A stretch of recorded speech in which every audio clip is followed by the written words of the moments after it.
Hey guys, I'm going to do something a little bit different here for Crazy Times, What Drives Me Crazy, here for this Monday, September 12th. As many of you know, I'm a lifelong Dallas Cowboys fan, have been since the late 1970s.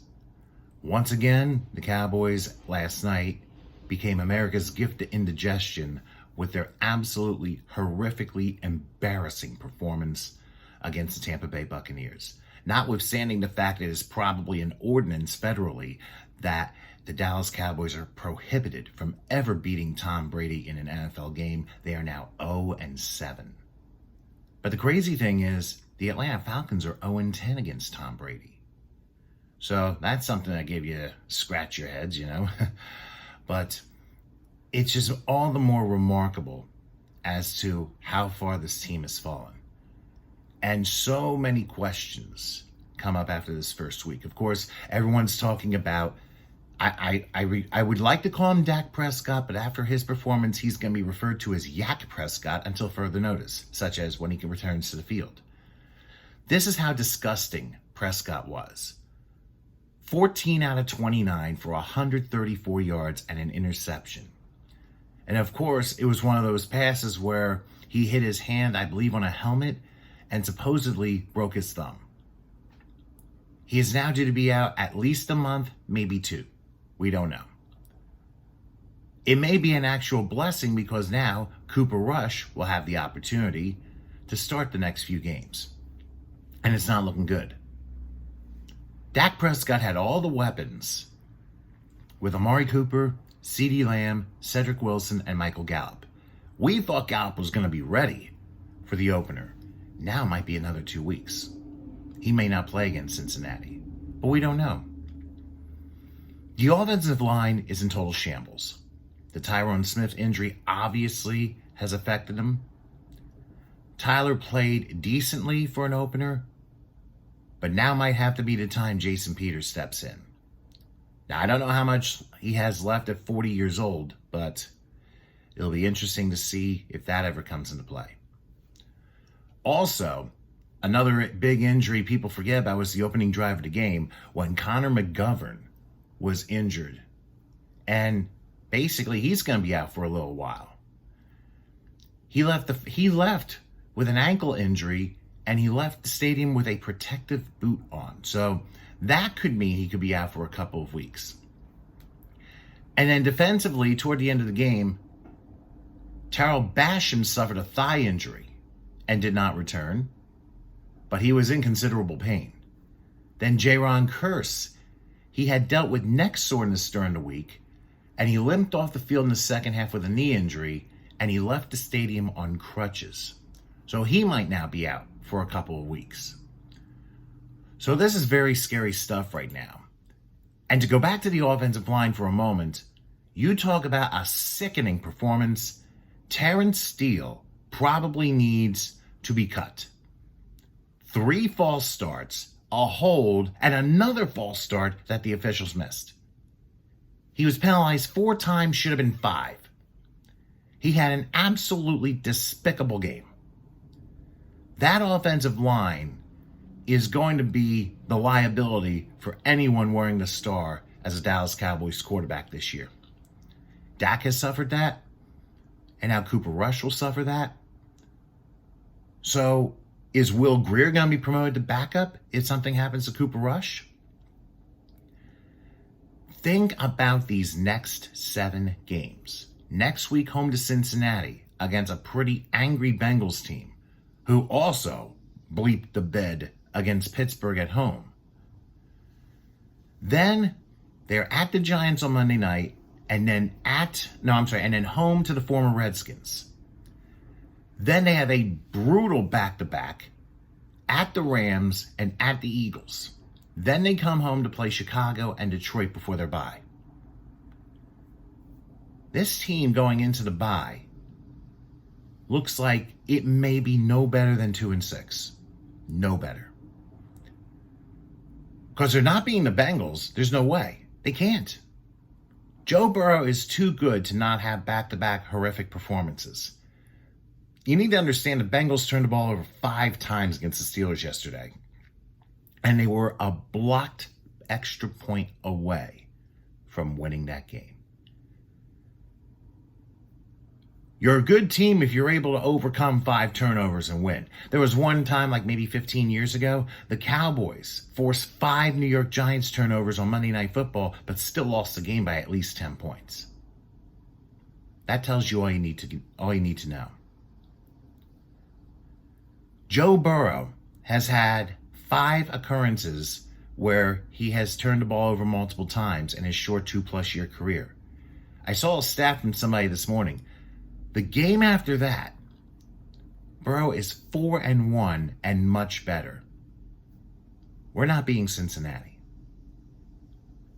And then on the road at the Giants, you never know. I know one game might be a fluke. Giants beat Tennessee.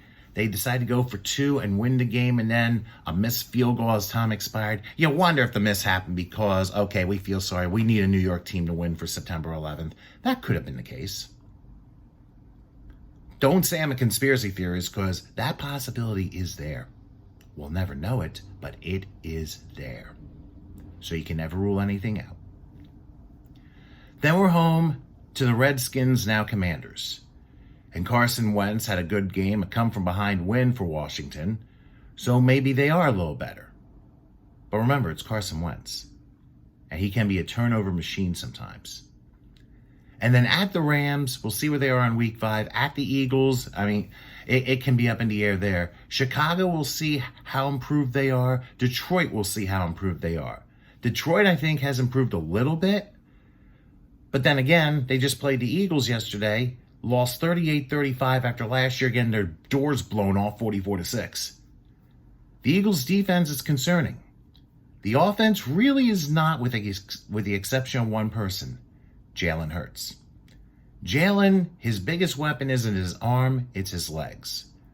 But he's been using them way too much. And at some point, he's going to have to adapt to changing his role at quarterback and not rely on the run that much. Eventually, it only takes you so far. Look what happened with Michael Vick, and look what's happening with Lamar Jackson. You have to consider all of those things. Now, as far as the game is concerned, the offensive line was terrible. Zeke Elliott only had 50 yards rushing. And Tony Pollard, good Lord, 6 carries for 8 yards, and we thought he was going to be the change of pace. Tampa obviously blew him up. And then you have the receivers. What the hell happened? Last year's 4 receivers were Amari Cooper, CeeDee Lamb, Michael Gallup, and Cedric Wilson. Well, we thought Gallup was going to be back for the opener. Now we may have to wait a couple more weeks. Amari Cooper went to Cleveland. Now, if you're wondering how Cooper did in Cleveland, guess what? He wasn't the leading or second leading receiver. He was the 5th leading receiver for the Browns. Donovan Peoples-Jones had 6 catches for 60 yards. Amari Cooper, 3 catches for 17 yards. And if you're wondering if you're missing Cedric Wilson, well, guess what? He was the 4th leading receiver for Miami. 2 catches for 20 yards. Obviously, Tyreek Hill had the most 8 catches for 95 yards. So they were only pedestrian stats. CeeDee Lamb was just a pedestrian. He had the most, but not by much. 2 catches for 29 yards.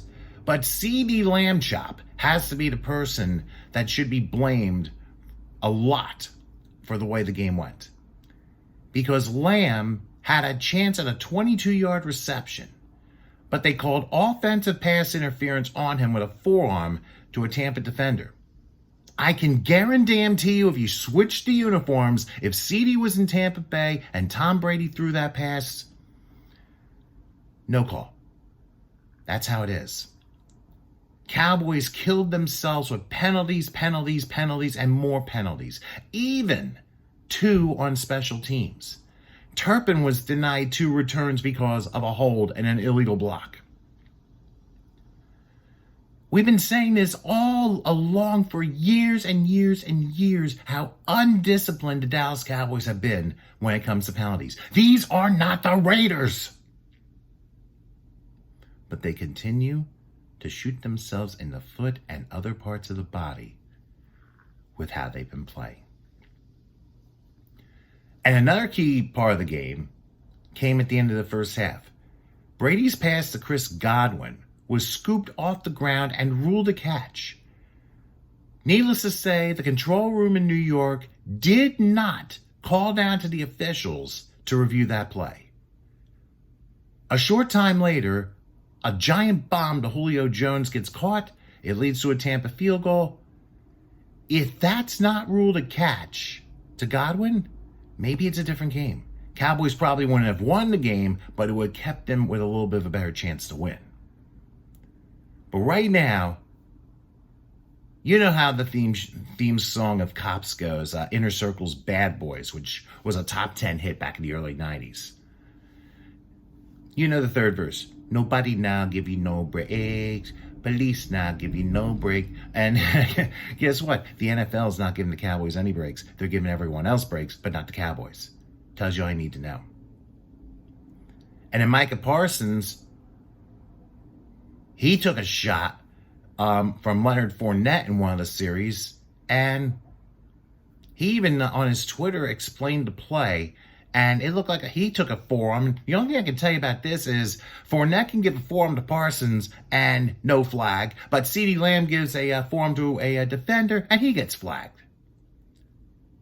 I don't want to hear equity or equality in the NFL because there is none. It's selective. It's an absolute joke. And you must consider the fact that there are so many problems with the Cowboys right now. I mean, this is crazy. The only real star for the Cowboys was Micah Parsons, who made 2 sacks of Tom Brady literally in the red zone on back-to-back drives in the second quarter. I think they both were forced field goals. I don't know if one of them missed. I don't remember that, to be honest with you. But Micah Parsons is still going to be okay. Don't worry about that. And when you look at the offense, which was absolutely offensive, I mean, you talk about nearly 94,000 people there at the opener. The Tampa Bay fans, they're not getting a refund, but the Cowboys fans who attended, they deserve a refund. They deserve the coaching staff to just completely get wiped out. But of course, you know, Jerry Jones is never going to do that. And now with Dak Prescott out for at least a month, maybe 2 months, it's Cooper Rush's team. Let's see what he can do. Remember last year at Minnesota, he had that miracle come from behind win for the Cowboys on Sunday Night Football against the Vikings, threw for 325 yards and a final minute touchdown to Amari Cooper. But this is who we have right now. This is who we have. Noah Brown was the leading receiver. 5 catches for 68 yards. He went from a number 5 receiver to a number 2 receiver. What happened to Malik Turner? Unless he's hurt or was put inactive, I don't know. Dalton Schultz, yeah, he's going to be a formidable tight end still. 7 catches, 62 yards. But then the other 4 who caught, Pollard, Elliott, Lamb, and Simi Fehoko, who caught his 2 catches in the final quarter of pretty much garbage time. And then there was a guy named Houston who wears 17 now. He was targeted a few times, and guess what? Didn't catch a ball. This was an absolutely horrific performance. Cowboys threw the ball 42 times, and they ran the ball 18. Zeke for 10, Tony for 6, and Dak for 2. That's it. And we thought we were going to be a better running game this year? You're nuts. You're absolutely nuts. It's just hard to even fathom the start that the Dallas Cowboys had. We are in very serious trouble. And the person you can blame for this, mostly, is Jerry Jones. Mike McCarthy should have been fired after the San Francisco debacle. Somewhere in Seattle today, Randy Gregory is smoking it up and laughing hysterically at the Cowboys organization. That man ended up getting the last laugh after he sabotaged us with that disgusting performance in the wild card game against the 49ers back in January. There's no forgiveness for something like that, and I'm glad he's gone. But Mike McCarthy should have been gone too. Jerry said no, and once again, the owner who cares more about the brand than winning Super Bowls is stealing our money. This was a giant whiff. But I'm going to read an article from DallasCowboys.com and Nick Eatman, who is the staff writer and senior manager of digital media. He wrote this, and I'm going to read a couple of things, and I think he is also on point with a lot of things. He basically said the Cowboys defense was just good. Not great, but pretty darn good, and Micah Parsons was awesome once again. Think about it. Holding Tom Brady and this group to 19 points, that's 4 field goals and a touchdown, that's rather encouraging moving forward because we know they won't be facing a lot of goats on the schedule, even though this one was gruff, and especially with one that has 7 rings. But here's the problem. As good as the defense was on Sunday night, it doesn't look like we have the 1985 Bears or the 2000 Ravens to compare to. And with this offense, especially now with Dak, and I just lost the page, there it is. And with this offense, especially now with Dak out a few games, if not a month, maybe 2 months, that's what it will take to carry this team. In my wildest dreams, I could not have imagined this offense, led by Prescott, to play this poorly against any defense. I couldn't help but think back to the 2018 opener at Carolina, where the Cowboys were rolling out their receiver by committee lineup, and they were dominated 16-8. Even in that game, they scored a touchdown, although it was very late. But this one was way worse, because the Cowboys managed just a field goal on the opening drive. And if you think about it, they needed like 6-7 plays deep in Kellen Moore's playbook just to trick the Buccaneers enough for them to manage a very long field goal of 51 yards by Brett Maher. One thing that has been learned a long time ago, and trust me, I agree with Nick on this. When a team comes out with trickery, it's usually a sign they know they can't really win. I'll give the Cowboys coaches credit for that at least, because this game wasn't really close at all, even though technically they lost by 2 scores.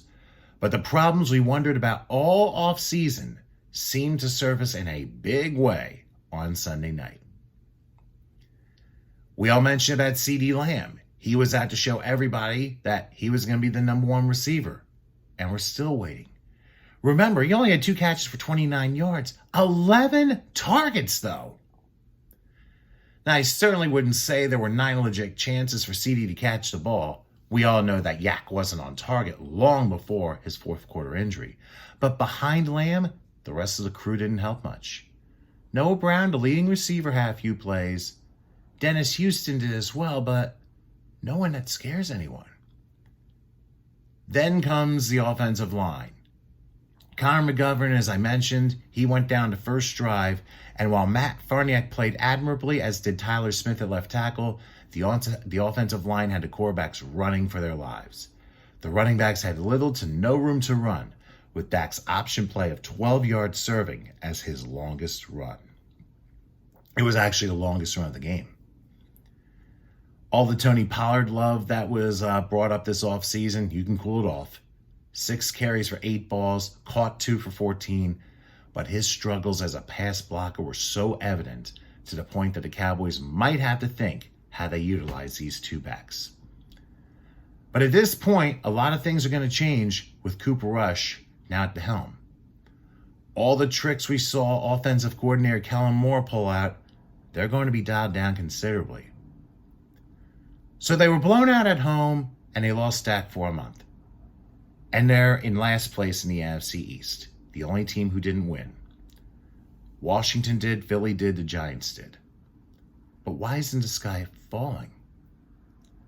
Well, it's pretty low right now, but there are a couple things the Cowboys can at least hang their hat on. For starters, it's week 1, the biggest overreaction week of the year. We have 17 more weeks, 16 more games, and we all should know how this roller coaster works. There'll be ups and downs and flips and turns. Secondly, Jason Peters needs to get ready to play, not 2 weeks from now. How about now? He's said in a couple weeks, but no, he's got to be ready for next week. Move Tyler Smith back to left guard, let Jason play at left tackle. And I've mentioned Michael Gallup. We thought he was going to be back for the game against Tampa last night, but not yet. He's very close to returning, and according to Nick, he's looked good in the routes that he's seen. The target all along might have been week 3 the whole time, but there's a chance he could get back in the mix, maybe next week. The best reason to stay somewhat encouraged is the defense. The good news, thank God, they're not going to face Tom Brady again. And with Micah Parsons rushing from the outside, the Cowboys were tough to block. Now let's see about the injury to Jaron Kearse, but they've got enough depth to carry this offense for a while. And at this point, they're going to have to. All in all, this was a horrendous start to the season with an injury to insult to follow. But remember, it's a long season with plenty of football to play. Now, I wouldn't necessarily pick them to blow out any opponent anytime soon, especially teams that were in the Super Bowl just last year, meaning Cincinnati next week and the Rams 3 weeks after that. Lord help us. The Dallas Cowboys need a lot of help. And right now, they're one of 14 teams without a win. There'll be a 15th unless there's a draw between Denver and Seattle tonight. The Texans are the best team in the NFL in the state of Texas, and nobody's won. Think about that for a second. Crazy. All right, that'll do it for my edition of Crazy Tom's What Drives Me Crazy, but you know what? This Cowboy team deserves better. Yes, it's Overreaction Monday, the worst one of the year, but we'll see how it all plays out. Remember, you can catch me on my Rumble channel, rumble.com/user/CrazyTomShow, or if you have the Rumble app, download it if you haven't, and follow me at Crazy Tom Show. Also at Twitter, Instagram, Gab, Telegram, Clubhouse, and Tumblr at Crazy Tom Show as well. And, of course, Telegram, it's t.me/CrazyTom, WDMC, for What Drives Me Crazy. Well, if anything, the Cowboys do drive me to drink coffee. Changed out my mug for obvious reasons. Thanks for watching, everybody, and join me next time for another edition of Crazy Tom's What Drives Me Crazy, and hopefully next week, this time, I'll be in a better mood, but I'm not counting on it. See you guys next time.